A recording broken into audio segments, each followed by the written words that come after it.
Never seen a smile so big on my little old lady's face until I tell her I'm going fishing all weekend.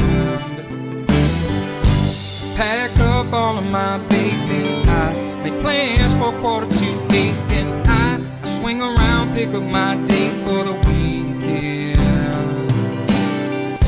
Some reason she seems to please when I'm leaving. There's something I'm missing when I'm gone fishing. When I'm gone fishing. When I'm gone fishing.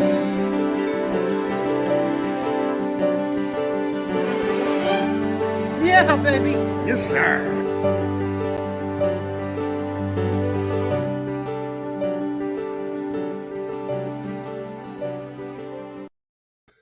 Good evening, all. How we doing?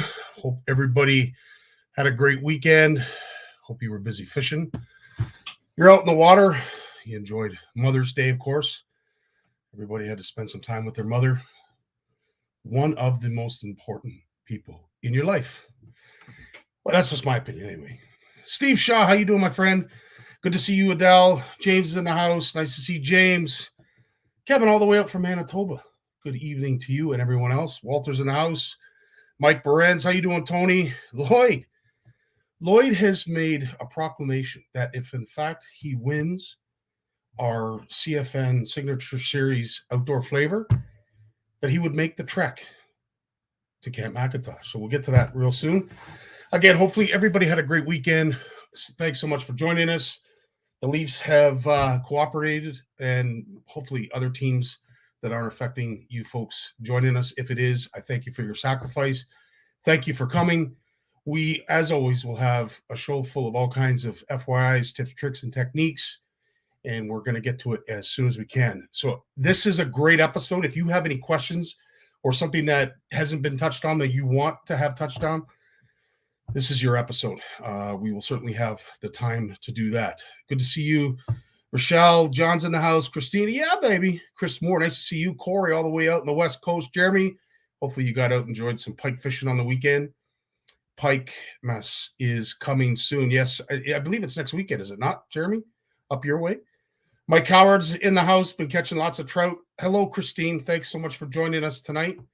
We are still getting a lot of rain here in Oregon. Yeah, it sounds like that'll be par for the course for our mid provinces, western provinces, whatever you want to call them, Saskatchewan and Manitoba. It looks like they're going to be getting a lot of rain. Again, it's not to say we don't need it.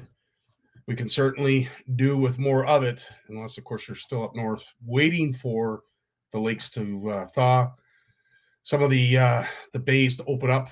Fishing is almost here, and with the walleye opener that just happened yet again here in Ontario, I saw a lot of added content that our editors, including myself, Steve, and Walter, are going to get to.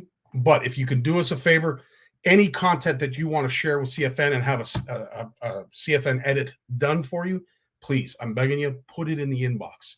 That's where our editors are going to be focusing a lot of their attention. If you want your content shared and featured on CFN, please put it in the inbox. So big shout out to our editors who continue to do lots and lots of work. John, thanks for sharing that. Pike tournament that's coming up on Saturday. Probably a good thing to show. Want to get everybody out fishing. So if you're in the Long Point area, May 14th, contact John or maybe even Jay Barnucz. They might be able to point you in the right directions if you have any questions. Kevin, do you have any tournaments out your way? I know Jeremy is talking about Pikemas this May 24th weekend in my area. Zone 16 opens this coming weekend. Yep. So lots of folks enjoying some toothy critters. Those who did get out and enjoyed some walleye, you know who you are. Yeah, let's talk about Mark Beelers. Now, I haven't been super active on Facebook as in the last 24 hours, so I have missed it. However, I have heard lots about it, and we will definitely speak to that. Scott, love the jersey. How can you not, right?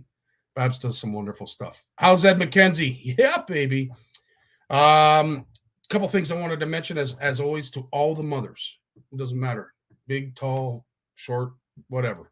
All of you mothers who brought us into the world, thanks so much for doing so. The sacrifice that you made with your body and the time and what you weren't able to do maybe when you were bearing children, wink, wink, nudge, nudge.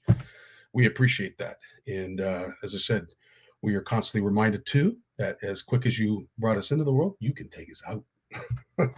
As I'm sure every mother will right now say, yeah, that's right, Scottie. Absolutely. We have a couple of announcements. Obviously, one that I am very proud to announce, which is, of course, our first Western retreat at Jan Lake Lodge. It is booked. If you were looking for room, good luck. You can contact Jan Lake yourself and see if there is, the odd room, the odd bed. But as far as I know, talking to Walter, she is booked up. So July 10th and 16th is going to be our first inaugural CFN Western retreat. We have roughly, I think it's a dozen to 15 CFNers heading up that way. So really cool. Looking forward to seeing all the pics and videos that are going to be shared from that event. Big shout out to Jan Lake Lodge for accepting us, our community there, as well as Walter for putting it all together.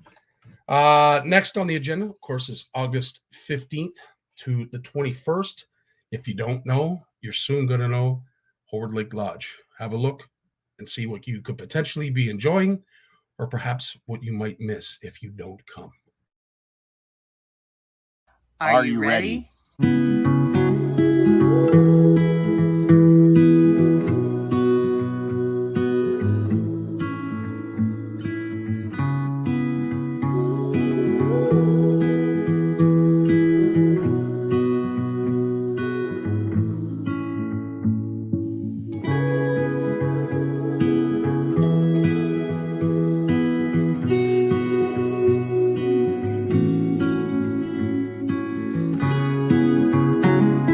Beautiful.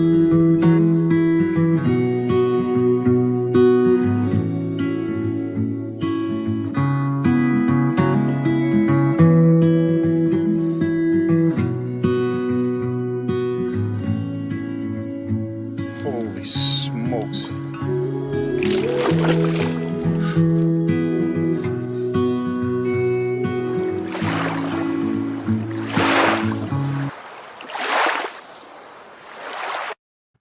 Yes, I'll tell you this. It is every day is Happy Walleye Wednesday at Howard Lake Lodge. Black flies are starting up here. Yeah, I can imagine, Jeremy. We noticed that when we were out on Lake Simcoe, which I'm going to get to in a second, because there's a couple things that I wanted to talk about. There's the link to Jan Lake Lodge. Thanks, Steve, for sharing that. If you are looking for any more information, please, I highly recommend that you reach out to them. But as far as I know, she is booked, and I mean booked solid. Of course, Howard Lake Lodge, we still have room available there. So if you are looking to make it up in August to our 4th annual CFN retreat, we will hopefully see you up there. And of course, last but not least, this is Camp McIntosh. And Camp McIntosh is going to be the destination for the OFC Nation 1st annual retreat. Those are the dates, Friday, September 23rd to the 25th. If you're interested in coming, or maybe you want to know more, by all means, have a look at this video and perhaps reach out to Andre and Tracy yourself. Have a look.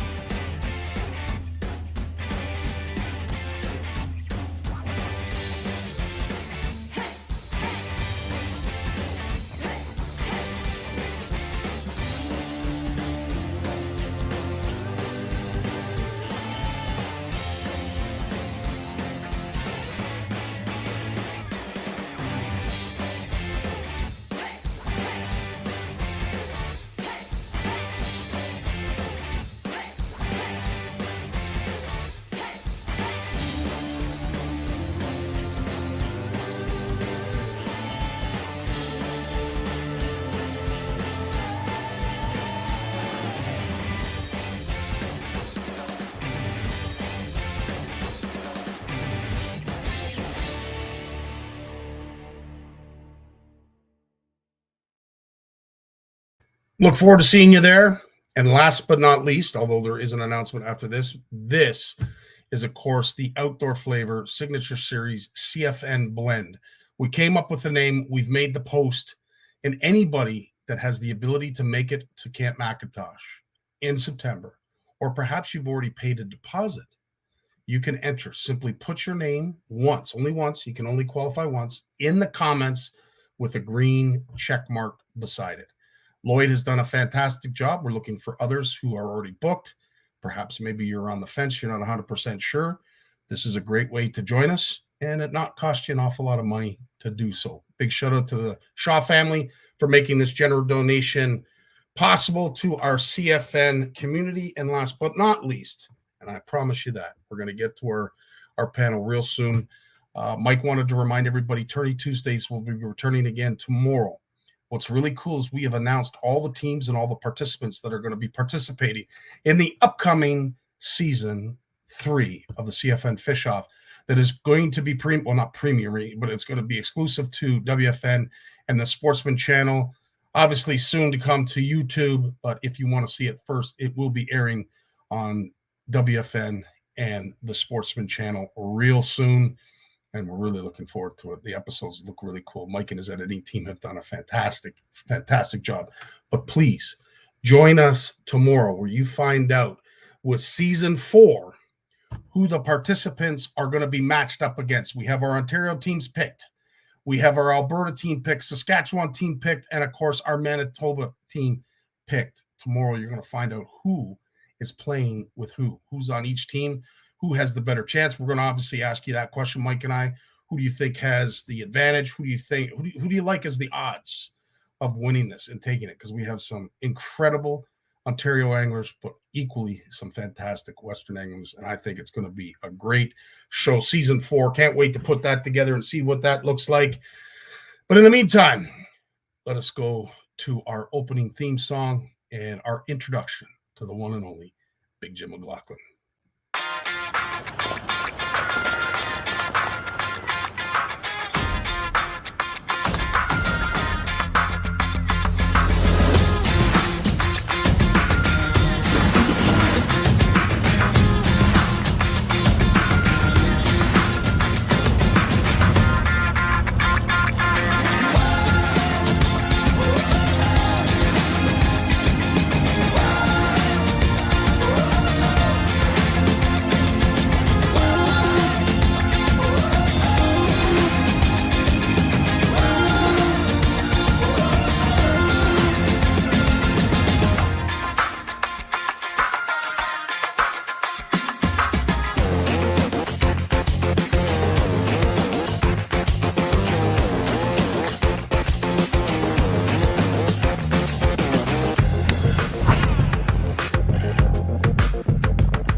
Yeah, baby. What's up, Big Jim McLaughlin? How you doing this evening? No complaints. Sun's out. That smile's worth $1 million right there. It's amazing, buddy. The sun comes out and everybody's happy.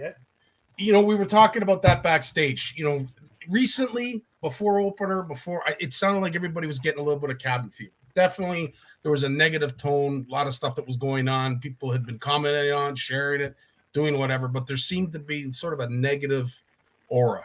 And the sun comes out, fishing starts to open up for people, and Facebook, as we mentioned, was very quiet on it. Well, it's the sun. Yeah, 100%. Here comes the sun. Well, Jim, it's obviously got you smiling, but I'm sure there's lots going on in your life that you have reason to smile about. Please take the time to share with us what you're up to. Well, my buddy from the video there, Keith, he almost did it last weekend, eh? Yeah, I saw that. He was winning right till the last day, and he just missed it. But imagine you go in a tournament, you go on a stage in a tournament, you weigh in an 11.5-pound largemouth, and it's not your biggest fish in the tournament. That's incredible. That honestly, that is incredible. I got a kick out of that when they mentioned about it being the biggest fish, eh? Oh Yeah. no. It's got like Well, 12s or 13s in tournaments out above that. and that certainly speaks to the fishery that those folks down in the south enjoy. I mean, obviously, with the larger growth, period, these fish can put on and pack on a lot of weight. It's a good thing, I guess, I don't live in the south. Or can you imagine the size I'd be? Holy smokes! They'd have to build a different bridge for us to come to Canada. Absolutely, 100%. I don't know if I'd Barbecue be time. allowed. Boy, some of the places they brought us to down there, some of the barbecue places, just Oh yeah, yeah, some of them are real nice, classy, famous places. But there's other places that if you weren't with people, you'd drive by and you'd go step on it quick. Like 100%. get out of here, really, and the food is just ridiculous. Eh? food, sporting events. Obviously, the election, as you see that it's quite an event. But when it comes to sporting events and food, the Americans, I have to tip my hat. They know how to promote a And sporting fishing event. is the only place where you can drive by, and the house is worth $35,000, but there's $100,000 Ranger and a $75,000 Suburban parked beside it. It's the only, it's like that don't happen up anywhere else here. That's what it is, the way they live. Eh? It's really, really cool. But they would hazard a guess that those folks would be called rednecks, and I don't know that they're called rednecks other than they've got their priorities intact. Yeah. There's got to be a proper name or acronym for that, just having your priorities in check. But yeah, no, absolutely. It is interesting to see a house that is quite a ways off the road, not much to it.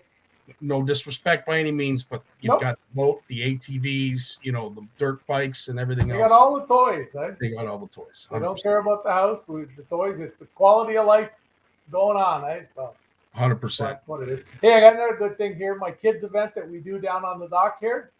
We got it going on the 29th, I believe. Attaboy. Yeah, we had a meeting for all that, so it's only got 2 weeks to round everybody up, though. But I'll be out putting the bite on everybody for stuff for the kids and things out there. So it's no. That's July, Jim, or June? No, May. Oh, May. Oh, wow. Well, we'll have to do up something for you so we can advertise it, share it on CFN. Yeah. Wow, that's the first big event from what I have seen in the calendar. Yeah, first thing here for us doing a long time. So I talked to the guy today when I went to the post office that owns the hardware store. He was out in the street. Of course, in a small town like this, when they park, they just park whatever direction they're going on, whatever side of the street. Right. They park on a 45-degree angle. Then there's one, going the opposite way on the other side. It's really cool. A little place like this. So I played Sealy's Bay, and I pulled up on the left-hand side. Nice. And he was there. And it's so funny. I'm a bit off the curb. I'm probably half a truck off the curb, because he was half a truck off the curb. And people just go around you. They don't honk the horn or tell you that, whatever. It's small town stuff, eh? It is. And, we were talking about that when we were out in the boat. And a big shout out to Tyler and, of course, Ed McKenzie that joined us last Thursday. I saw that. Let's see Ed get out with you guys. It was. And I'm sure I'm speaking on behalf of Ed. I'm not sure who enjoyed it more, Tyler and myself or Ed. I'd say it was neck and neck race to that. But the three of us to get out like we did sort of basically represented the end of what we've been dealing with and the beginning of the new era or the new age and the new season. And I can't emphasize it enough. As I said, Facebook has been a very negative place recently. And this weekend, it was nice to see everybody out busy. There was none of it there. It was great to see our community enjoyed it. Lots of great picks. But this event that you're having, Jim, is part and parcel to what we were talking about, where the world is starting to get back to normal. Yeah, well, this used to be part of the Kids, Cops, and Canadian Tire thing. Yep. But that doesn't sort of exist right now. It's kind of in limbo, I guess. And it's it's still good that we'll get the kids. We won't have I don't think we're gonna have as much stuff as we usually had, because my collection of stuff has greatly dwindled for the kids. Right. Through COVID, a couple of years with no no donations and stuff coming in for the kids, it gets it down pretty low, eh? So it's 100%. 100%. it's one of those things. But I got to tell you another cool thing too. The way some people are. I had a guy last week, or not last week. It would have been probably 2 months ago now, and he calls me up one night, and he says, "Is this Big Jim?" And I go, "Yeah." And he, we were chatting. He was just, "Well, what I called for is," he says, "I broke my rod." He said, "It's a Loomis rod." And he said, "My son stepped on it. How do I get it fixed?" I said, "Well, you don't get it fixed." I said, "I don't know what kind of warranty deal you've got, if, what rod it is or anything, because with the NRXs and things like that, there's other deals that they had with them when they came out and whatever." And so I said to him, "Well," I said, "Look, where do you live?" And he says, "Well, I'm in the west end of Ottawa, or the east end of Ottawa." And I said, "Well, look, if you want to try to get it to me, I'm going to go to Shimano probably next Thursday, like a couple of days from now. I'd be happy to take it down for you." And he says, "Well, I don't think I should have to incur the cost of driving it to you. I think Shimano should give you gas money to come and get it." Well, Eh? well, there you go. Wow. That's the kind of stuff you get to deal with, eh? So, Wow. anyways, he's spending $65 to mail his rod in. So there's that. I offered to meet him in Ottawa today when we brought Tammy to the doctor. Wow. I said, just I'll give you an address in Ottawa and a time, and if you can meet me there, just give it to me and I'll bring it in for you. And usually if Big Jim brings the rod in, there's a chance it's getting replaced. But Right on. regardless, he did tell me, he was honest about it. Those kids stepped on it. Wow. I will have to say too, there Well, is a for fun. reason we are wearing this jersey tonight. It's to commemorate, of course, Babs French, and it is her birthday. And Jim, I can't think of anybody she would love to hear wish her a happy birthday than yourself.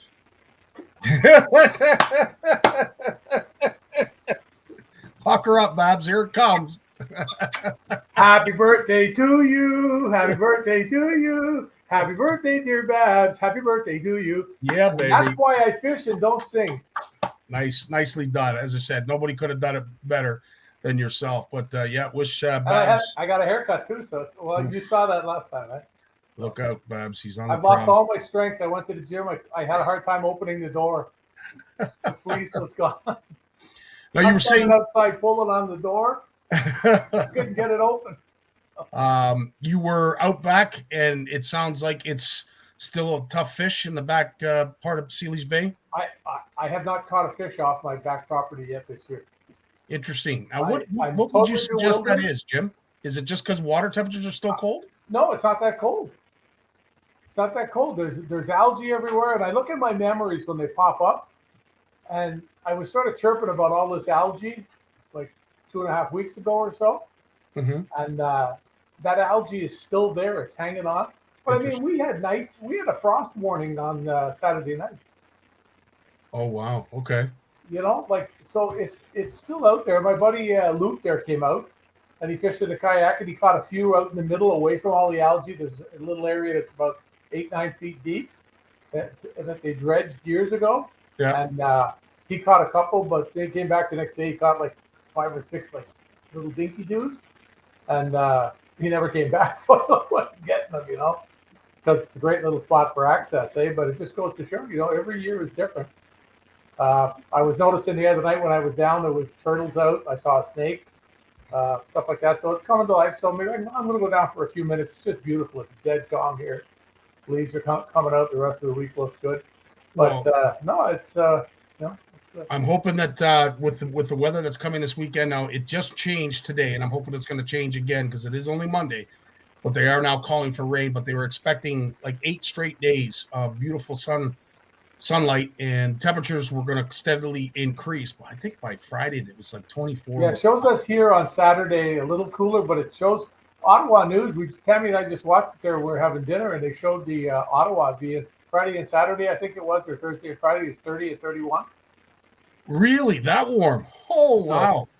That's and then it shows the record temperatures are all from the 70s. Everybody goes, "Oh, that's global warming." Well, no, because the hot temperatures that we're breaking are from 50 years ago. It is true. Yes.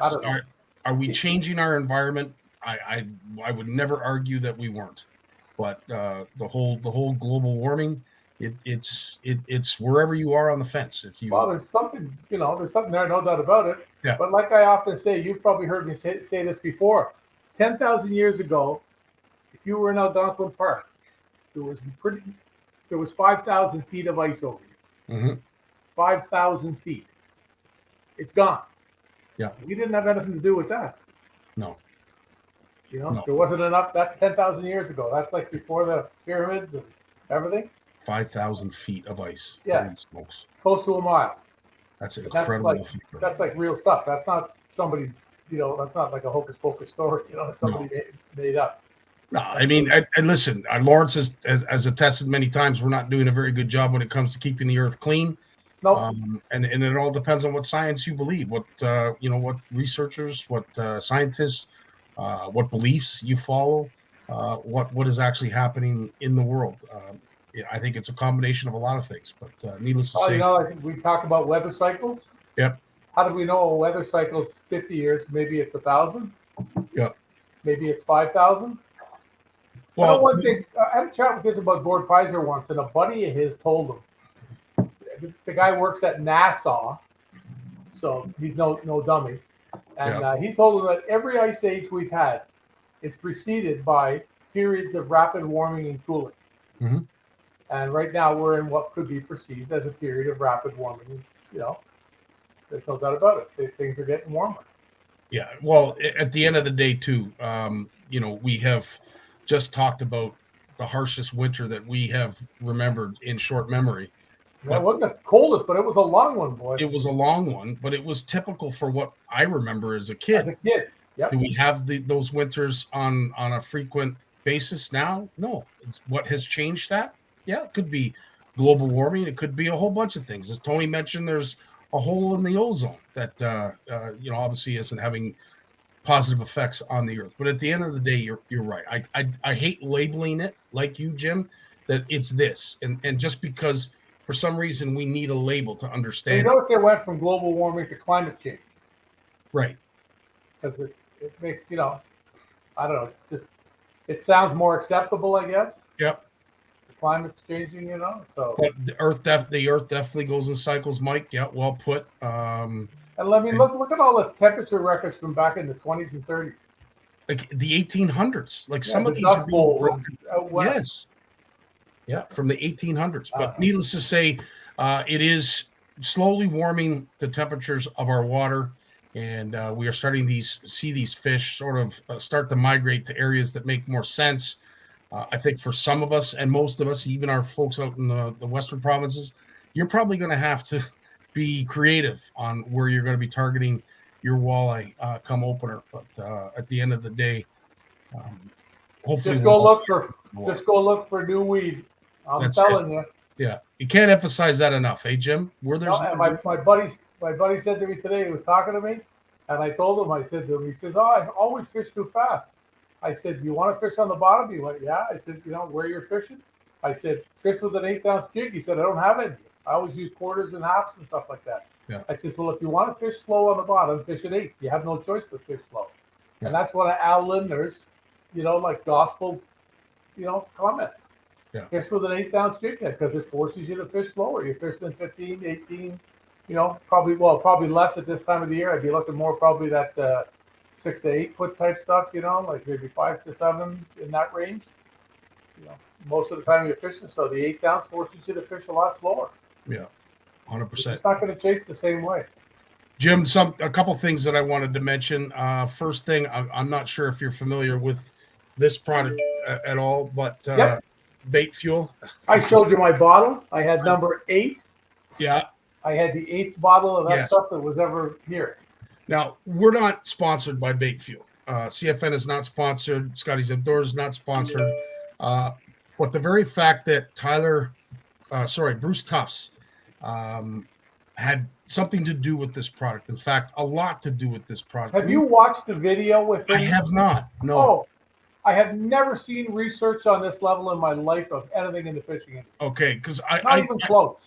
The reason I keep bringing it up, as I said, we're not sponsored. We don't have any obligation to this company, but the folks that were on that boat, Tyler and both Ed, would agree I don't know if they were completely bought into it, but they certainly saw this have an effect on the numbers of fish and the quality of fish that we were pulling into the boat. Am I 100% sold that this is the product of all products? Not quite yet. I haven't used it enough to really say that, but based on what I did see in the first outing out with it, it's worth the purchase. It's worth the try.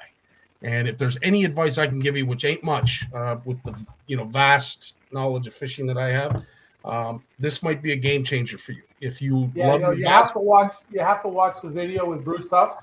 Yeah, it's offside. I had no concept they had done this, like none. Well, they've got bins and bins of stuff, and it's just incredible the work that they did. The science. Can you share the link with me, Jim, and I'll post it?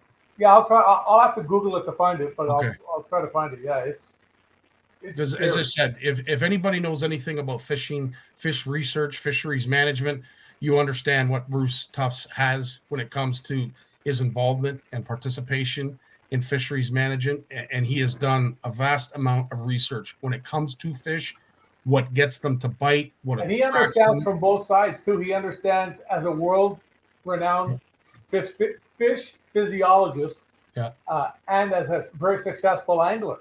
Yeah, Bruce is a really good fisherman now. I mean, he learned. I remember taking Bruce. We fished. Tom Brook phoned me up years ago and said, "Hey, can you take this guy that's going to do our research and fish a tournament with him?" And I said, "Yeah, sure. Who is it?" He said, "Bruce Tufts." So we hooked up and we fished a tournament together. And it was so funny because we're going down this little canal and we're going back to the lock. And I see a bunch of fish ahead of us. And they're smallmouths. And this was before the smallmouth boom. They were all 1 3/4 to probably 2 3/4. And we weren't having a stellar day. And I says to him, "Oh, look at those guys." I probably used a few choice words I won't use here. But they were literally staying like 20 feet from the boat. Wow. If we sped the electric up, they sped up. If we slowed down, they slowed down. But the distance stayed the same, basically. Right. So he's running for a rod. I said, "You can't catch that." "What do you mean? We're not allowed to fish here?" I said, "No." I said, "Like they got the guilty look. You can't catch that." And it's a scientist, eh? So he's looking at me like, "Go ahead." So he's throwing lures and they skid off and come back in. And they're still moving. They're going somewhere. They got something in their mind, eh? And he says, "I can't believe that you would know that." And this really, I think it challenged them as a professional scientist, a person who does stuff like this for a living, how I could look at fish and tell them, "You can't catch them." Just like, what's his name? MC Hammer. "You can't catch this." No. But so we go down to the end, we turn around, we're coming back down the other side, and there's some guys now that were fishing the tournament too. We see them coming. And I said to them, "Those guys just saw the fish." He said, "How do you know?" I said, "Because they're trying to act nonchalant. They want us to go by, they're down retying a line, getting something, but they're staying right in the same spot." Yeah. Because they didn't want to see the fish, eh? So we go past them, and Bruce looks at them and says to them, "Yeah, I don't think you're going to catch those ones." And the guy looks at him and goes, "Well, you saw them too?" He goes, "Yeah." He said, "Yeah, you're not going to catch them. They got the guilty look." Well, we've got lots of questions that day, up here. Bruce Tufts and I went like that. Yeah. And we've always been like that. That's food buddies. I can totally imagine. Christina's asking, but do you got the moves like MC Hammer, Jim? Last question I want to ask you. It was brought forth in the comments a little ways ago, but your event that's happening on the 29th of May, can people volunteer? Oh, sure, yeah. It's right in the town of Sealy's Bay. Just send me a message on Facebook. I got Babs here. She's wanting to donate some product for the event as well. Oh, that would small stuff. Though. Yeah, absolutely. Yeah. So Babs will get you in touch with Jim to do that. So yeah, we have some folks that want to step up. Anybody else that I need to sing happy birthday to? Whatever works, right, Jim? What it is. All right, my friend. Well, listen, thanks again so much for joining us each Monday, bringing your smile, your positivity, and everything else along with it. What was cool when I was down at BJ's on Rice Lake for the day? Yep. I brought down their big order of jigs and everything. There was almost 700 of them in my hands. I said, I'm down there with the jigs, and I bet you every second person that went to that cache had jigs off the wall. No way. And that just goes to show you about Rice Lake, the Kawarthas, weeds, and jigging. There's still people that question me. They can't picture that walleyes live in weed. And yes, walleyes live in weed up north too. Nobody looks for them. That's the problem. You know, you send the linders up north right now. What do? They'll drive around looking for a weed that's this far off the bottom. And sure enough, it'll be full of dorsal fins.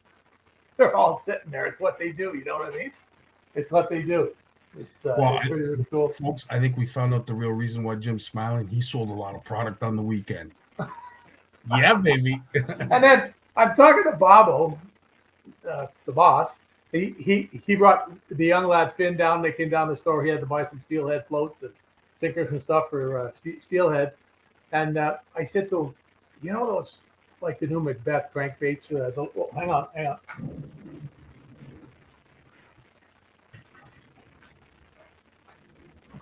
Like my little one here that I'm in love with here. Yes, you and rave about that. Yeah. So I says to him, he says, have you had much chance to use them? And I said, yeah. I said, I can't believe how reactive they are in the water. And he looks at me and he says to me, well, you know, when they were building them, one of the things that they wanted to do was to make them mimic balsa wood. Ah. And I just about fell out of the chair. Because, like, think about it. Because I told them it was just like fishing balsa to me. That's incredible. And that was what their goal was when they came out with it. And I'm sure that has to do. I mean, you've seen a lot of lures out there with the eyes like that on balsa wood. Mm-hmm. It's just something that they do. And it's those same eyes. That has nothing to do with the action or anything like that. But it's just something that always seems to be done on balsa wood. And so they've had the kahunas to put it on plastic. That's awesome. Very cool, but the reaction in the water, you see it. I would swear it was balsa wood if I didn't know it. Incredible. Yep.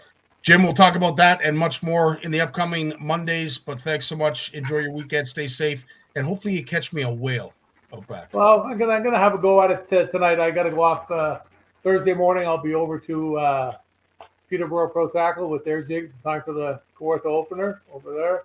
Right on. And then Friday we got Tammy in, and hopefully they do this nerve block thing on her and get rid of this pain. Good. Let's hope. Okay, guys, enjoy. Be safe. You take care. Lawrence Gunther coming up next right after this. When it comes to Canadian food, we've got your back with flavors like lemon pepper, beer batter, campfire barbecue, lemon pepper dill, garlic butter and chives, and crispy Cajun. We've got a mix for every meal. Whether you're serving East Coast shrimp, West Coast salmon, succulent walleye, chicken wings, or veggies, we've got you covered. Coat your food in outdoor flavors. Available online or at these fine retailers. There he is. How you doing? Buddy, Lawrence Gunther, how you doing, my friend? I'm well, man. You're smiling as well. So I'm going to assume that something has happened in your angling life. I'm gonna shoot a dart at the wall and hopefully I get a bullseye. Is there by chance a story about a new boat showing up just in time for walleye opener for the Lawrence Gunther Outdoors? Yes, but the new boat and the walleye opener should not take precedent over camping with my family, especially on Mother's Day. You know, that's something I put first. We had this plan for months, and it just happened to be the campsite was just next to the St. Lawrence River. You know, coincidence, right? And it just happened to be that my friend had a truck that could pull my boat down there. That coincidence. So when I said to my wife, Friday on the way down to the campground, I said, oh, by the way, I might go fishing tomorrow morning, but just for an hour or two, and it'll be early. So I'll be back soon. She goes, yeah, I figured that was coming. Well planned. Hey, Mm-hmm.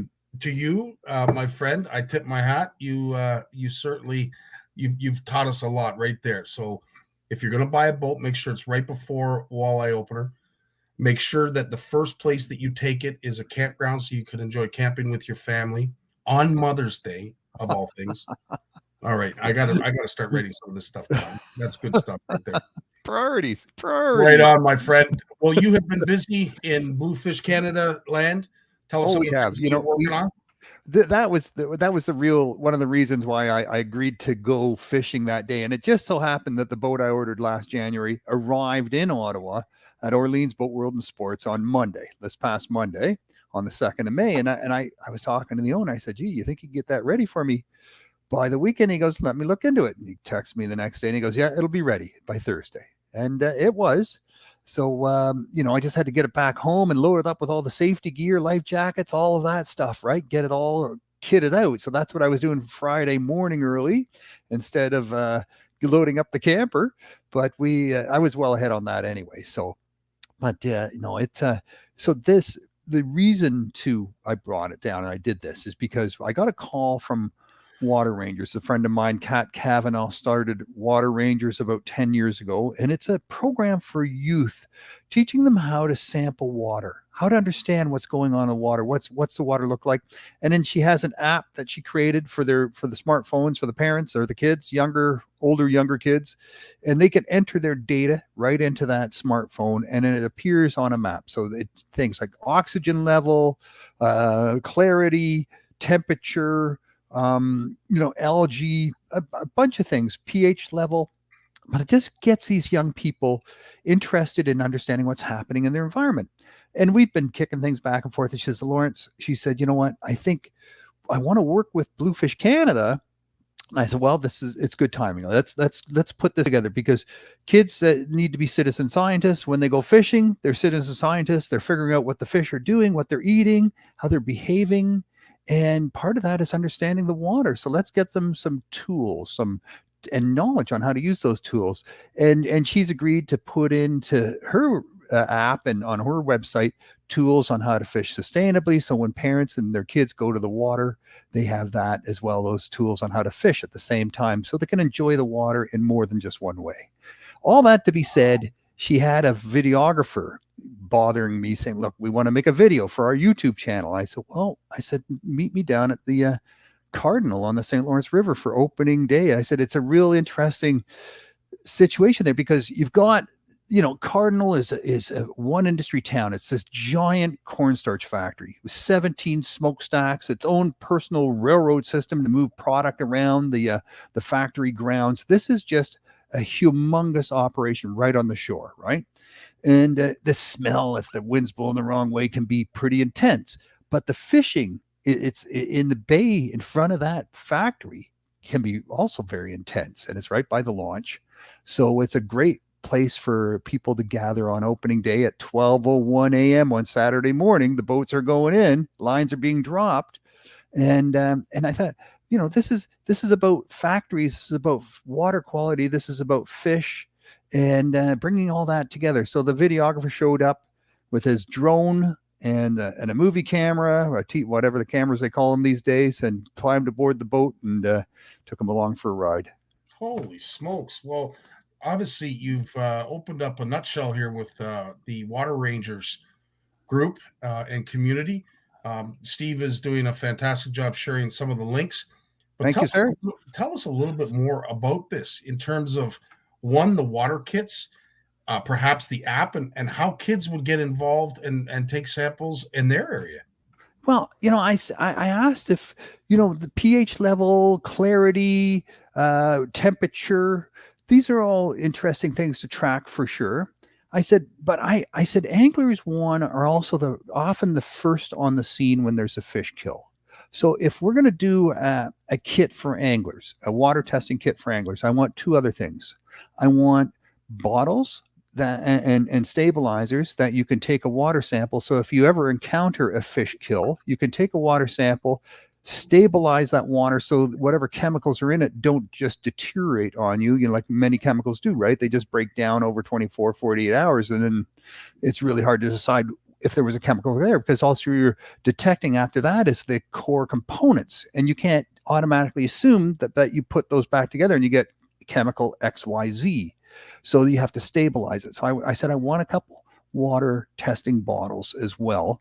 And also a way to take some samples from dead fish. If there's a fish that's been killed, to take some flesh samples and to preserve that as well, so that that can be brought in as well. I said, because this is what anglers have been asking for. We had an incident here on the Ottawa River in 2018. There was a fish kill. Anglers spotted it. That because it's on the river, if they hadn't spotted it and documented it with cameras right away, you never would have known where that kill occurred, because the fish just flow down river, right? They just flow down river and wash up on shore, and you have no idea where it happened. But we knew where it happened. It happened right below this giant paper mill on a tributary of the Ottawa River. And what was that again, Lawrence? What was the chemical that was released? Well, no one ever admitted to. So all these government agencies were called in to play. I called the Ottawa River Keeper. They didn't have any water testing kits either. They didn't have any way of collecting samples of the dead fish or of the water. So, this is Ottawa River Keeper, and I was a little surprised and disappointed in that. So, in the end, they decided it was excessive oxygenation as they were cleaning the factory and they were opening up the dam. There was too much water flow through the dam, causing too much oxygenation in the water that killed thousands of fish. Do you believe that? Having a little bit of an understanding of fish raising, you can never have too much oxygen. I don't know if you could possibly put a lethal amount of oxygen in water. Now, Jay might step in and say otherwise, and I'll ask him when we get to his segment, but that's a first. I've never heard of a fish dying because of too much oxygen.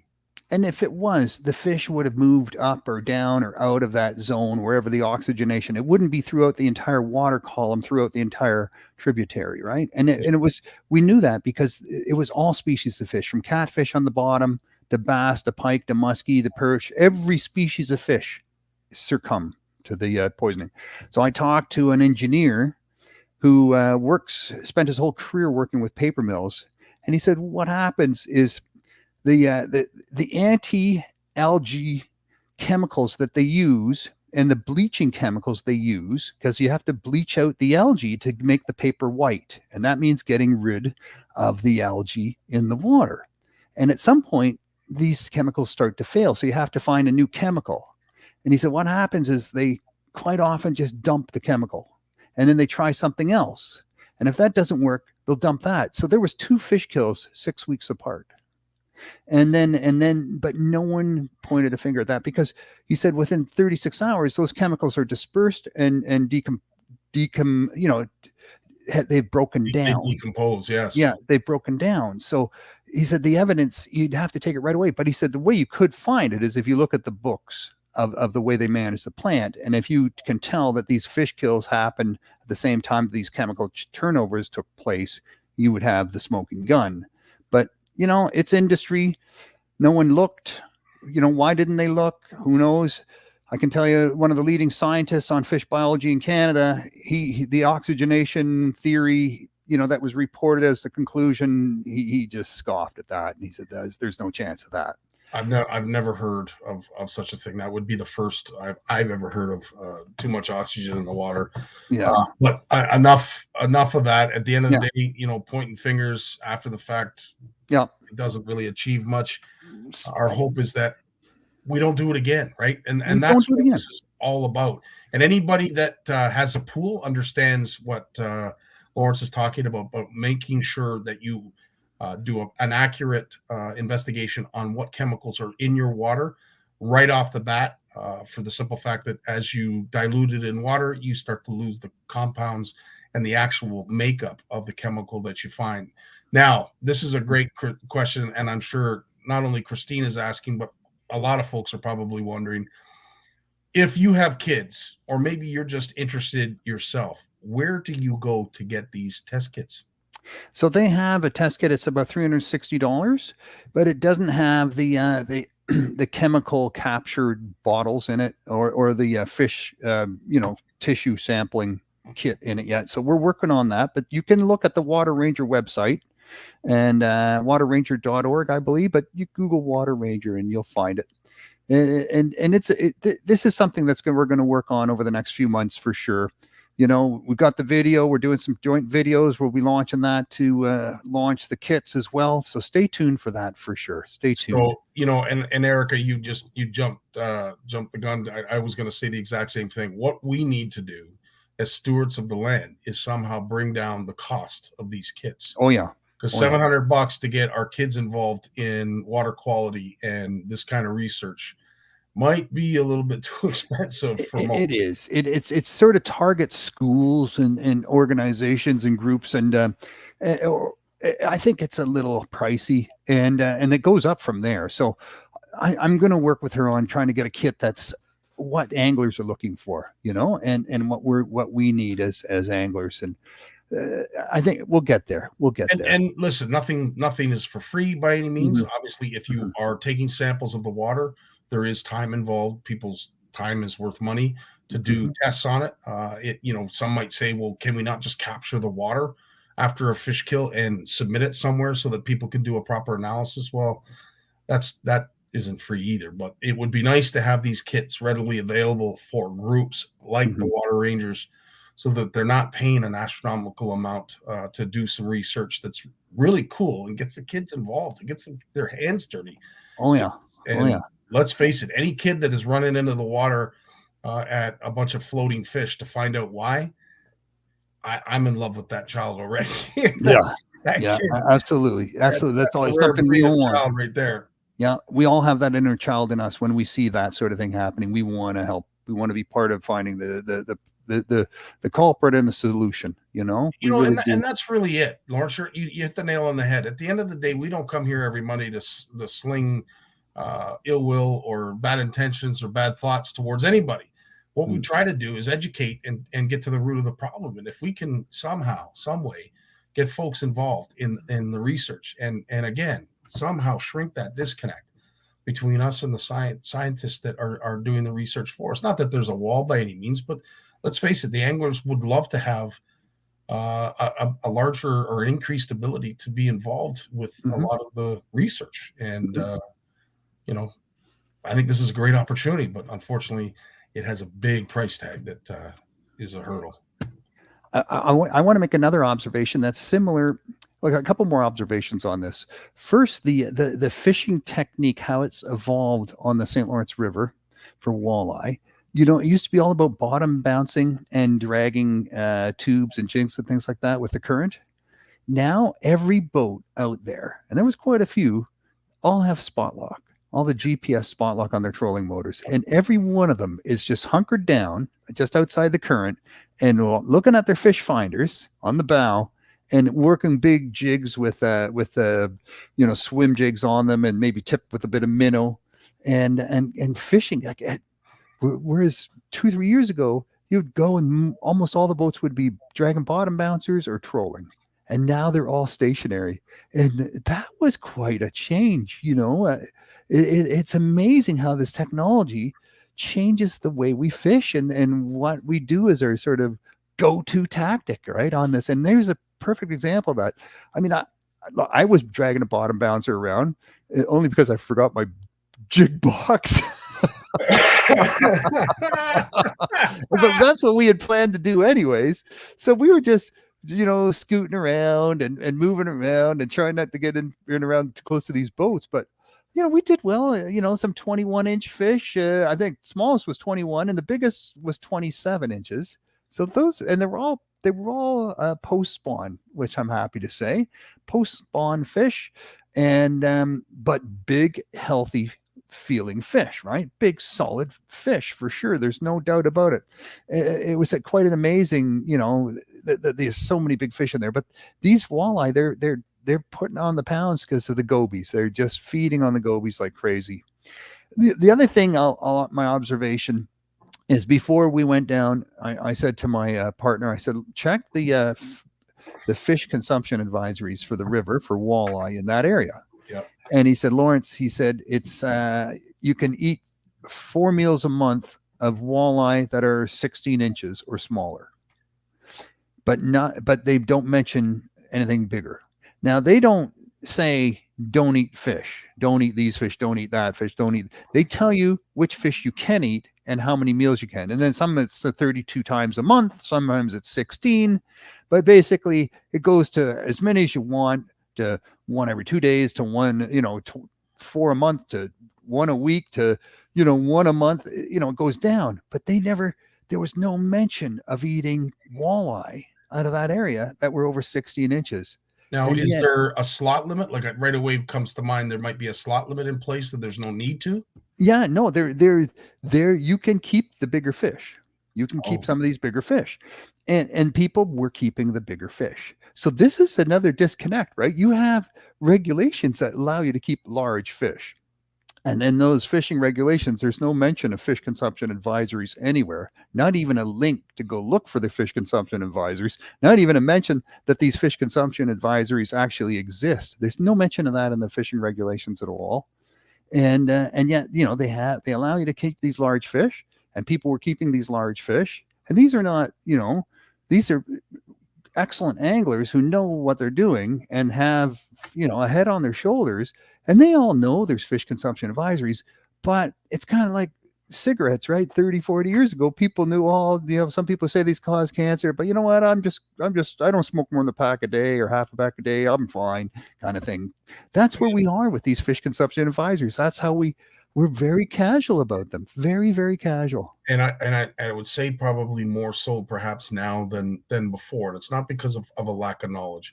I think everybody and their mother understands that there's certain compounds, elements, chemicals that are in our waters that we need to be cautious of. The reason they have, consumption guidelines is for our safety. However, and we were talking about this when we were out on Thursday, my biggest concern has been with this general upswing in terms of the cost of living. Are we going to abandon it's great to be outside. It's great to get out and wet a line. It's just nice to be out on the water.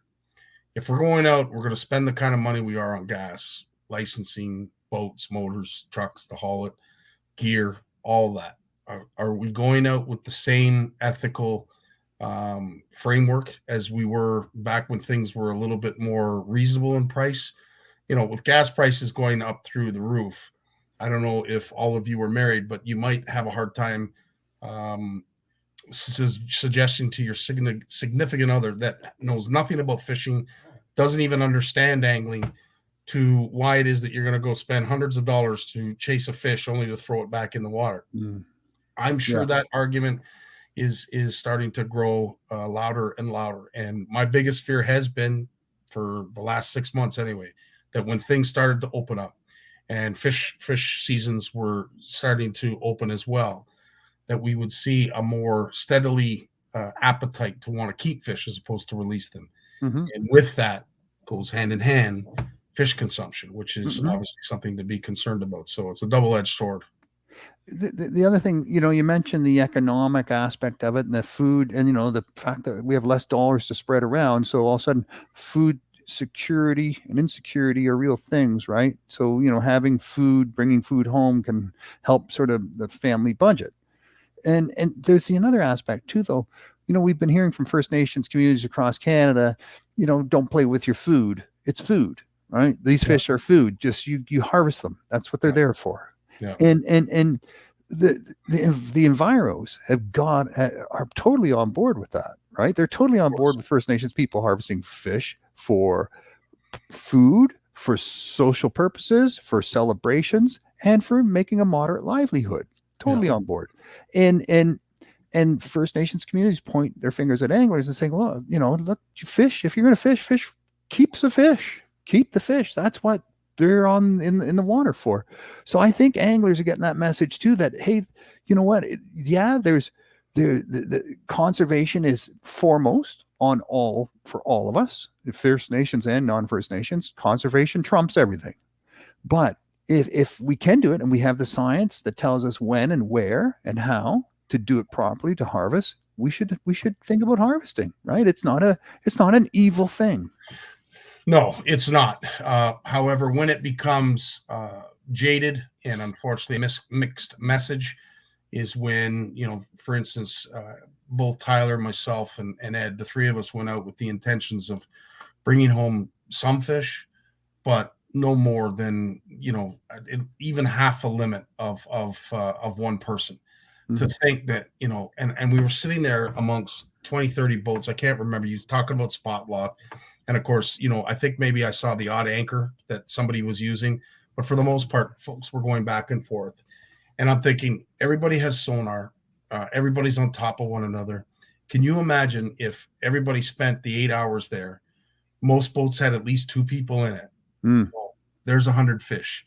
Well, There's 150 fish. There's yeah. 200 fish. School's gone. School's gone. Like, right.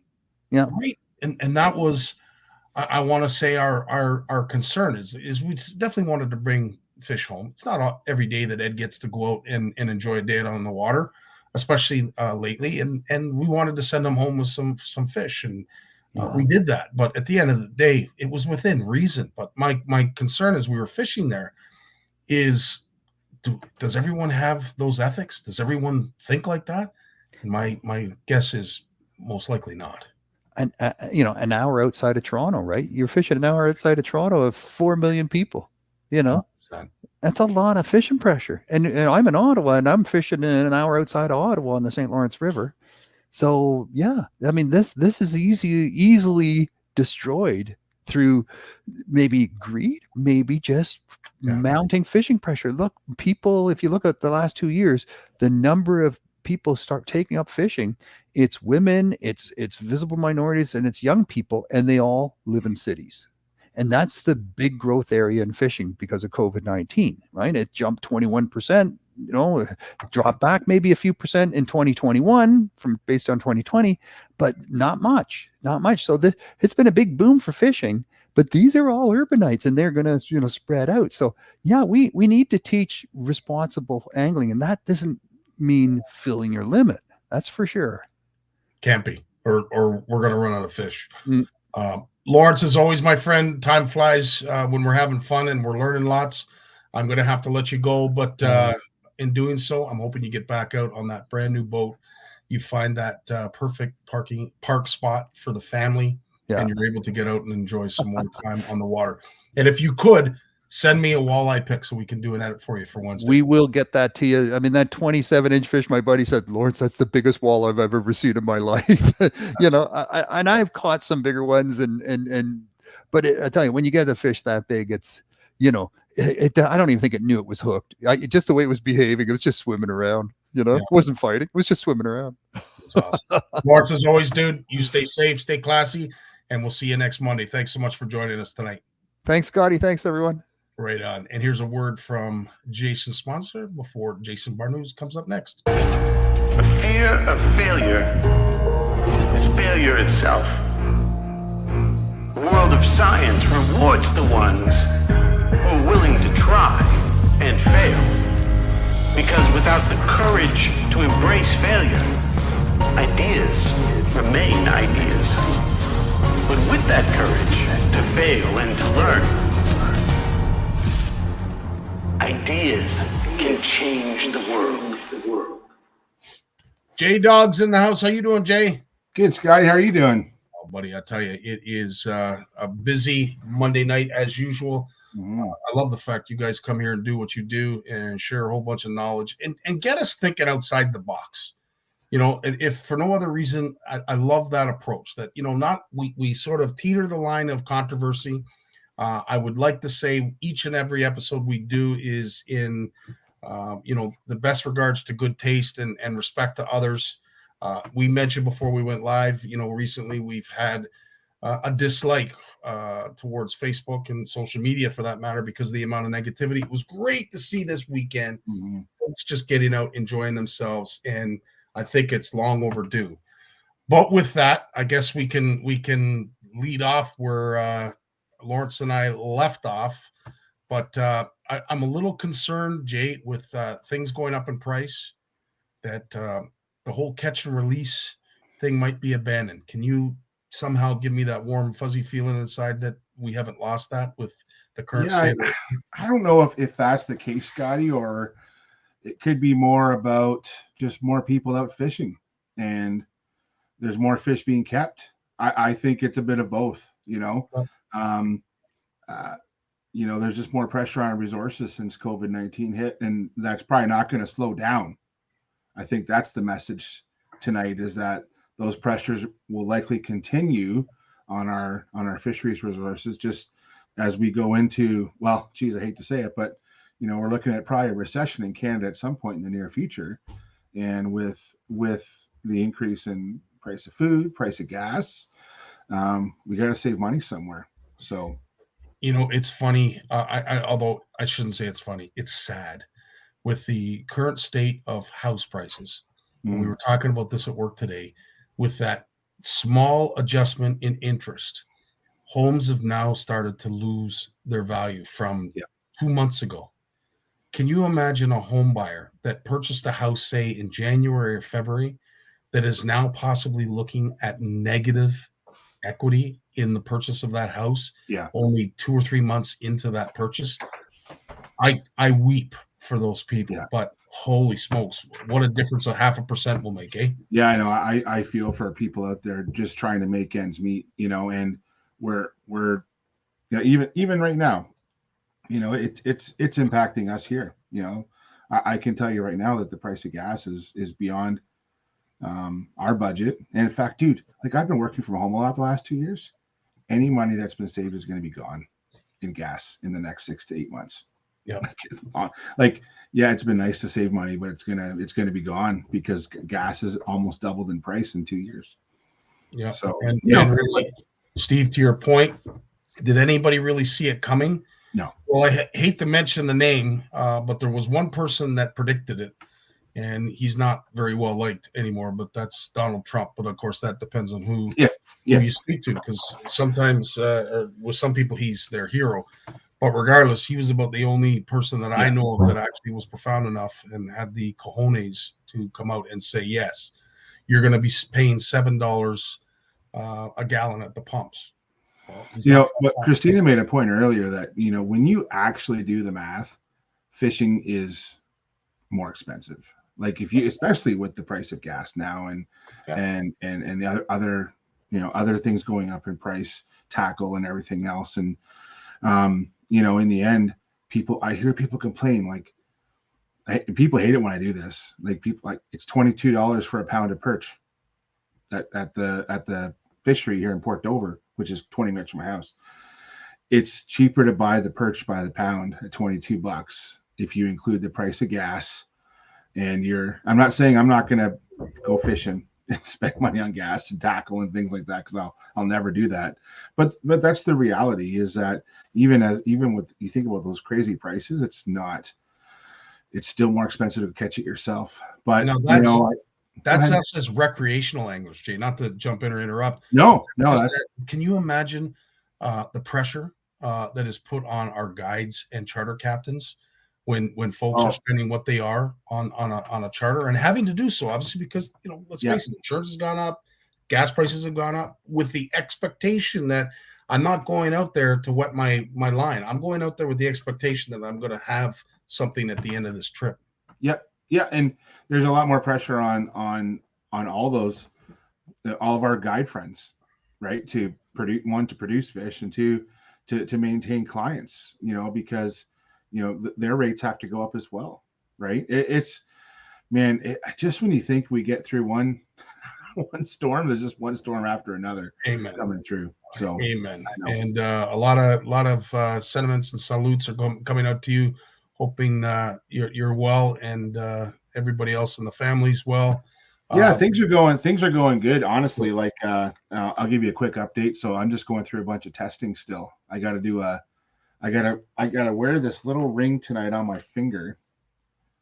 It's a at-home sleep test to figure out, am I getting enough oxygen while I'm sleeping? I'm a snorer sometimes. It depends on how many whiskeys I've had or how much sleep I need, or, combination of all the above. I'm not going to lie. So, so I'm going to do that sleep test. And then I have a heart monitor I'm going to wear for 2 weeks.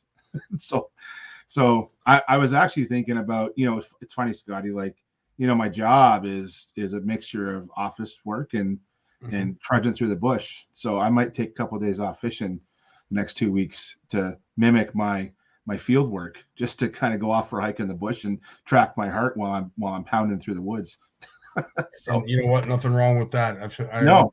I'm sure everybody would buy into that and would hope for nothing but great weather and great times for you. I did. I will be honest with you. I was supposed to go away this weekend to Algonquin Park to go do some early season brook trout fishing, like in the backcountry, and I postponed that trip to next year. I'm just going to wait till. Can't say I blame you for that. We figure out what's going on first. So, Richard, I'm so glad you brought this up, and I was going to talk about it even if Jay didn't mention it, but I think going forward, this might not be such a bad thing, but it might mean that we might have to pool our wealth in order to have these trips instead of going out and just enjoying a great day by yourself. And it's not to say you're not entitled to do that, but this might obligate people or may initiate people to reach out and, ask for so-and-so, do you want to go fishing? Not obviously with the inherent idea that, we're going to share costs. But if someone does ask you to go fishing, is it the ethical thing to at least offer, Jay? It is. Scottie, I can't tell you how many years this has been a discussion point long before the recent issues we're having with gas. Fishing clubs for years, especially bass clubs, where you have anglers and co-anglers, you have folks that have boats and folks that don't have boats, and paying their share. And I've seen, clubs have different ways of handling it, but in the end, it's so important to share those expenses, right? So even when I've been down to the U.S. and fished some of the opens as an amateur, I paired up with a pro for the day. Like, I always give them gas money, and sometimes they won't take it, but sometimes they gladly take it. You always have to be prepared. I think that everyone who's going out with somebody, especially if you're traveling any significant distance, like if I'm going to fish Long Point or Turkey Point with friends around here and I'm going to drive 20, 30 minutes, I'm not going to, whatever. But if I'm driving more than an hour or two to go fishing with somebody, I think you have to have that discussion up front. And I think that's something I've always had that discussion with people. And I know there's a lot of people that I fish with that will not take my money. And in the past, I haven't taken theirs either. And, I just think that it doesn't mean I'm going to change my tune, but I think that everyone should have that discussion. It's only fair to have that discussion. 100%. Sometimes an invitation isn't necessarily just someone with a generous heart. Sometimes it is. Sometimes it is like that. But I'm a firm believer that you should at least offer. And do so with a little bit of haste and urgency. Folks, things cost money. I don't care where you are on the spectrum of wealth. At the end of the day, it's a nice feeling. It's a nice gesture to at least offer. If in fact the person doesn't want it, that's a whole other story. Yeah, I think so. And I think it's the only right thing to do. And I think that people should not feel awkward about asking. And I think that some of the best friends that I have, like when we do camping trips, everyone pitches in. Like usually what we do, Scottie, is, for example, like I'm usually the grocery guy and I'll buy all the food. And it's easier if one person buys all the food and we just split it 3 ways, split it 4 ways, whatever it is. If we're going for a weekend somewhere, usually someone picks up the rent if it's a bed and breakfast. And then we all sort of, usually the last night when we're hanging out at the kitchen table, we just sort out the math and who owes what, and we just split it up, and that's all good. And I have a good group of friends, a good circle of friends that I've been traveling with for 30 years, to be honest. And we do a couple trips a year with this group. Usually it's Algonquin or we'll go ice fishing, and it's the same drill every year. And there's a reason why we get together all the time. Well, because of that, why we keep those traditions alive. So 100%. Like-minded individuals have a habit of sticking around together. Absolutely. Now, one thing that I did notice, I noticed you were out trout fishing, and I managed to get some beautiful trout recently. Yeah. But I was doing a little bit of Jason Barnucz perch fishing. We went out with Tyler and Ed, as everyone saw, had a absolute fantastic time. But we're noticing that, perhaps maybe these fish are still a little bit late in their migration. There are in areas where they might still be possibly spawning. And we were seeing evidence of that with some of the fish that were coming to the boat. Do you think we're on par, behind, or ahead? I still think we're behind this year a little bit. I think that for different species and for different reasons, but I'd say across southern Ontario, and I'm going to draw a line across Algonquin Park and down, as we're getting into open water season. You don't have to go too far north above that line, Scottie, and there's still ice on lakes. Okay. So, Wow. we just literally have a lot of cold water we're dealing with, and some of the thick ice cover we've had this year takes a long time for it to melt away. So, hearing now around here, the crappie fishing is, no, I'm going to say it's been hot for a couple weeks down around Lake Erie, so Long Point, Rondo, and they start early. Like, you can start catching crappie right after ice out. When the water temperature starts to get into the 50s, they get a little more active. 55 to 60 is kind of that sweet temperature, and we're just getting into that now.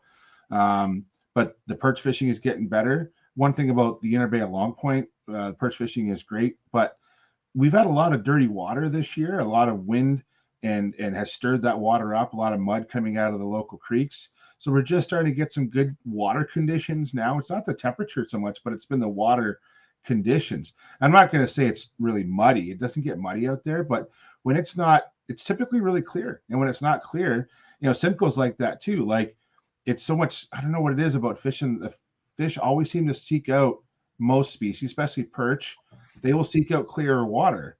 Whereas crappie, they like to be in the mud, and that's typically where it warms up a little bit more. Some of those dark bottom bays and more turbid or tannic bays, those warm up quicker, right? And that's my tip for a lot of anglers. If you're going to go onto a lake to seek out crappie, you need to find, one, they can be as shallow as a foot of water, and two, find the bays with the black or darker bottoms versus the light bottoms. Like a sandy bottom bay won't have the crappie in it that a mud bottom bay will have.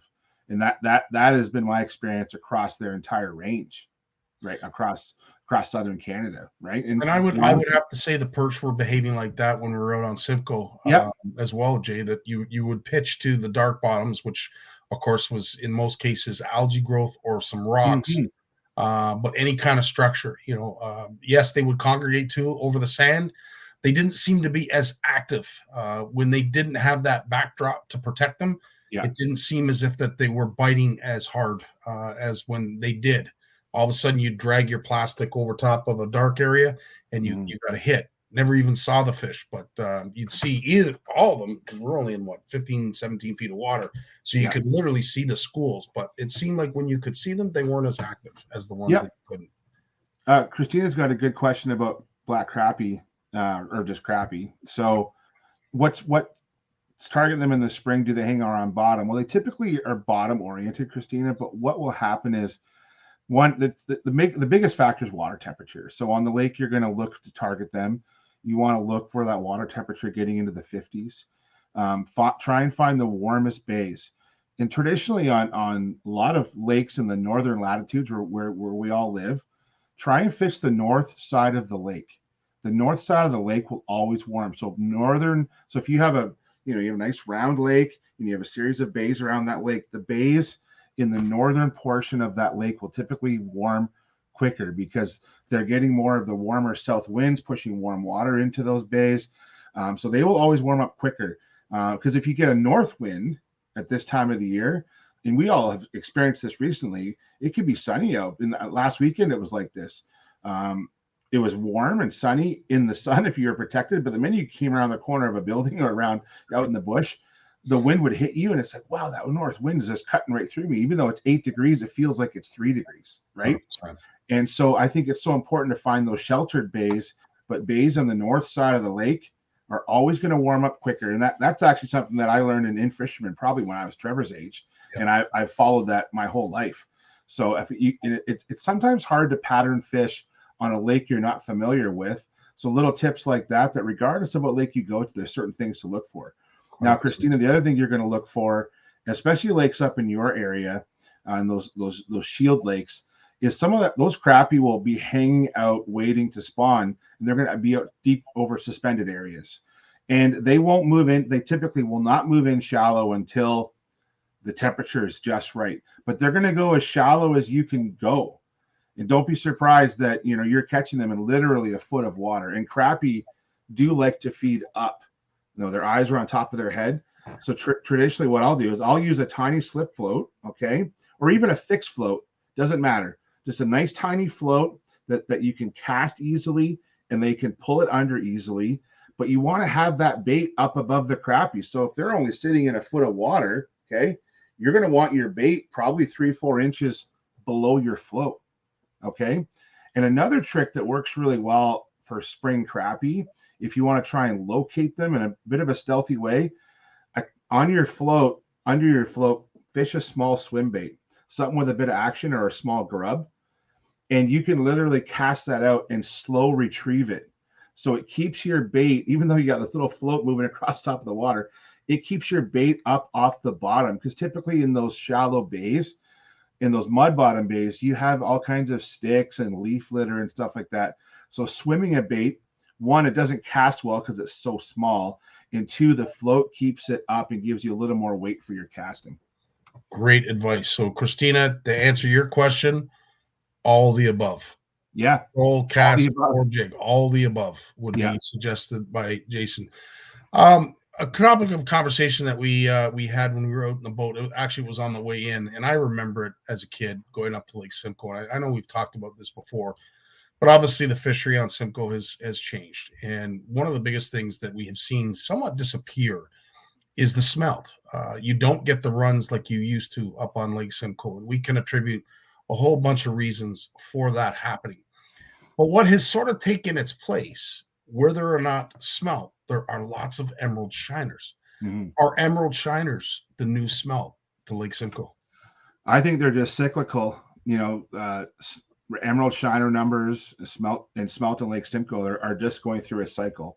So with smelt, now they're an invasive species, right? And they worked their way into Lake Simcoe, and they were really abundant in the 70s and the 80s. And the numbers seem to drop off. I think what happened is as zebra mussels came in and they changed or altered the food web to Lake Simcoe, because smelt feed on small plankton, phytoplankton and zooplankton, they probably lost some of that in the food web of Lake Simcoe. They've lost some of that energy. And so it really made it harder for the smelt to basically get a square meal. So they kind of phased out. They came in and they left. They might have gotten literally harvested out, but also they just couldn't sustain themselves because the food web changed. Whereas emerald shiners, they're a native species. They're native to the Great Lakes Basin.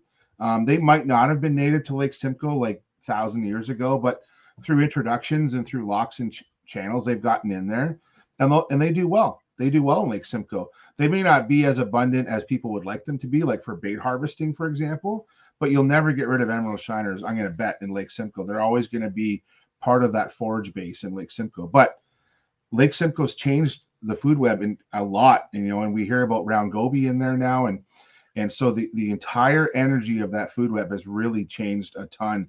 And that's why we're seeing this transition in species. And Scottie, these transitions happen over decades. We're not talking years, decades. It takes for these transitions to happen. 100%. And I would say when it comes to the smelt fishing, most people could almost mark it on their calendar. It's literally been gone or non-existent on Simcoe for about a decade. It's been maybe a little bit more than a decade, but very close. And one thing a lot of folks don't understand is the invasive species of smelt are rainbow smelt. And when it comes to your walleye lovers and anything that spawns early spring, perch as well, they were very carnivorous and would seek out and eat walleye and perch as well. And there's some lakes in Ontario, Scottie, not far from Lake Simcoe, like up through the Muskoka lakes, for example. They still get good runs of smelt. And we've seen some of our CFN friends on Facebook the last few weeks showing, literally coolers of smelt. They're still there. They're still out there, but just not in the numbers that they were traditionally on Lake Simcoe and even on Lake Erie. And I have to say that I do know that the smelt numbers in Erie are up, but I'm not seeing any of these spring runs where we used to, like, literally you'd go to a creek mouth here in Norfolk County, and any of the creek mouths along Lake Erie, and you used to be able to catch smelts, but you don't catch them anymore. So, why is that? I'm not sure, but I believe the lakes have just changed so much from those days. 100%. Jeremy, to answer your question, I would probably mirror just what Jay said. Could the muskie be adding to Simcoe also help change the smelt population? I don't know. I don't know. There's probably not enough muskies to change. They they put effort into it, and I do love a good restoration story like that. But we haven't seen muskies in any numbers in Lake Simcoe for decades, and they've been trying to reintroduce them. Those efforts probably have not impacted the smelt population very much. No, and I don't know. It's interesting. Two fish that you rarely see of, but hear about from time to time are small walleye on Lake Simcoe and muskie. I don't see many pictures of folks catching muskie. I don't even know if there's protected areas of them too. You're not even allowed to target them in certain areas. Is that correct, Jay? Yeah, I think there are some areas, or what's encouraged not to, like some of the better spawning areas up in the north end of Couchiching, for example, like where the Green and Black Rivers come in. There's some really nice. Now, remember, muskies are in competition for habitat with northern pike, right? Amen. So now they do coexist very well in some of our Great Lakes areas like Georgian Bay and the St. Lawrence River, Bay of Quinte, but they have to still compete with a lot of northern pike out there too. So, they'll probably never be abundant muskie. Muskies are never the term abundant and muskie usually don't go in the same sense. Okay, no, they are an apex predator, and they do not become abundant like other species we're familiar with. So even in a good lake, a good muskie population, they're still fairly uncommon, really, because they are such a large apex predator. No, good point you bring up. If you pull a perch out of the water, Jay, what is your tendency to do? We were pulling out lots of males that were very ripe, and the odd female that you could clearly see had eggs. Roe or milt? Do you throw it back? Or if you're gonna harvest fish, I think it's always better bet to harvest the males if you can tell. We've talked about on this show before that during the ice fishing season, you can't tell males from females in perch unless you actually cut them open. For the most part, sometimes you get some really large fish and you can guess they're females. And females have been shown to be more aggressive and easier to catch because they're trying to eat more they have more invested in egg development than a male has in sperm development. But in the end, if you're out, if you're an angler and you're out on Lake Simcoe or Lake Erie targeting spring perch, and you can tell the difference between males and females because of, what mess they're making on your deck, I would suggest probably harvesting males and being a little more selective harvest that way. 100%. Jay, you have now lived through 3 openers so far in the year 2022. Yeah. What is the next opener that you're looking forward to and why? Oh, geez. Honestly, the next opener for me, because Lake Erie's open year round for walleye, it's not one that doesn't get me going. They're zone 16, which is where I live. I don't usually target walleye inland. Why would I do that? I got Lake Erie right here. I wouldn't do that. So, I'm really looking forward to bass opener. I know that's a month and a half away.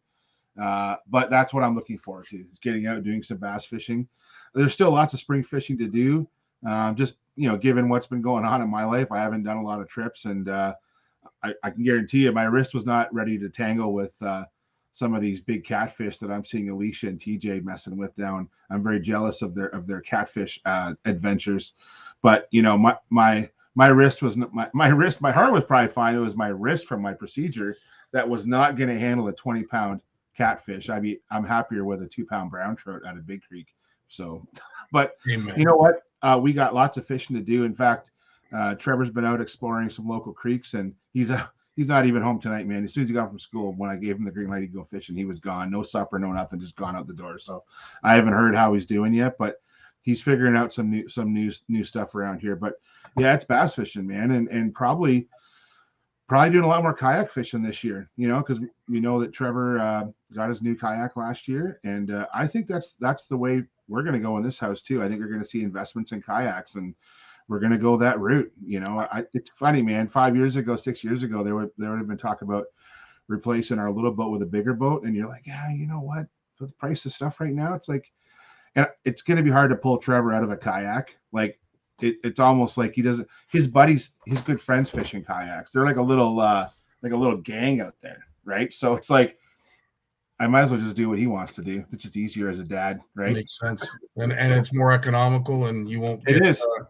you won't get that pain in the pocketbook, as they say.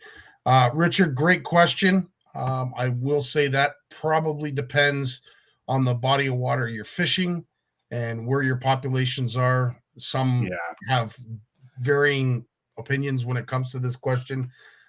What I will tell you is walleye is not typically the first source of food that muskie hunt out. Usually they're looking for suckers and other types of fish like suckers. Jay, what's your take on the question? Yeah, I really don't think muskie hurt the walleye population. Like, it's been, I can't even count on one hand the number of times where I've heard that in a certain lake or river that muskie are a problem fish. Northern pike, I've heard that problem before, and it can be, and even walleye in some lakes. Scottie, you and I have talked about this.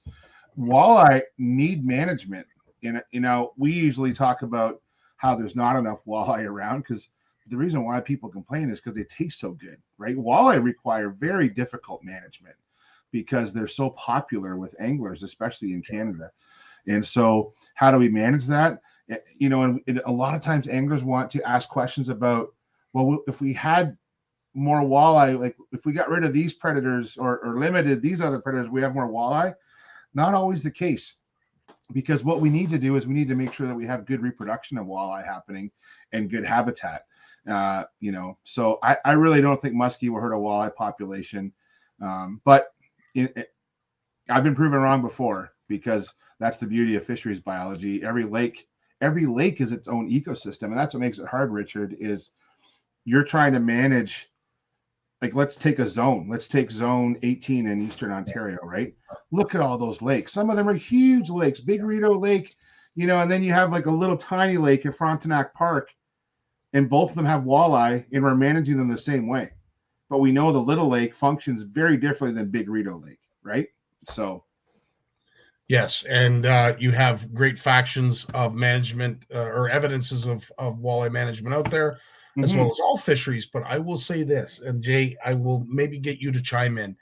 As much as Lake Erie is the anomaly when it comes to walleye as it is, Lake Huron is, I don't want to say slowly catching up, but it's starting to make a strong argument that is becoming quite the walleye fishery. And I would say that there will be management requirements on that body of water in the coming years, very sooner than we'd like to suggest. I think it's spillover from the Detroit River and the St. Clair River. I think those two spawning rivers, everyone thinks that fish run up rivers to spawn, and they do, but there's also walleye that are dropping into the St. Clair River to spawn and going back out into Lake Huron.